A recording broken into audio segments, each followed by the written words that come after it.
Hello বন্ধুরা, আজকে তোমাদের নিয়ে যাব ৫০০ বছরের পুরনো একটি মসজিদ। এই মসজিদটা খুবই ইন্টারেস্টিং, কারণ এতদিন আমি বিভিন্ন মন্দিরে টেরাকোটার কাজ দেখেছি। আজকে কিন্তু এই মসজিদে আমরা টেরাকোটার কাজটা খুঁজে পেয়েছি।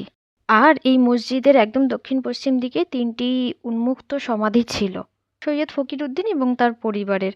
ওখানে লাগানো ব্যানার থেকেই আমরা এগুলো জানতে পেরেছি। আরবি বা ফার্সি ভাষায় ওখানে অনেক কিছুই লেখা ছিল, কিন্তু ওগুলো তো আর বোঝা যায় না। এর আগে কোনো মসজিদে আমার এতটা ভালোভাবে ঘুরে দেখা হয়নি। যাই হোক, এই কুলুঙ্গিগুলো কিন্তু আমার খুব সুন্দর লেগেছে।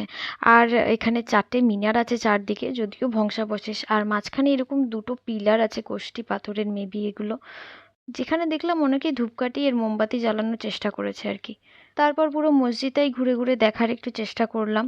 ওপরে শুনলাম নাকি ছাদও ছিল একসময়, সেটা নাকি ভেঙে গিয়েছে। হবে নাই বা কেন, সেই ১৫২৯ সালে সৈয়দ জালালউদ্দিন হাসান এটা তৈরি করিয়েছিলেন। দেখে তো মনে হলো এটাই মেন গেট। ওখানে লাগানো ব্যানার থেকে আরেকটা কথা জানতে পেরেছি, যে আদি সপ্তগ্রামের আগের নাম ছিল কিন্তু সাতগাঁও। তোমরা কি জানতে বন্ধুরা? যাই হোক বন্ধুরা, কোনো এন্ট্রি ফি নেই। অবশ্যই আদি সপ্তগ্রাম গেলে তোমরা কিন্তু এই মসজিদটি একবার ঘুরে এসো, তোমাদের ভালো লাগবে অবশ্যই।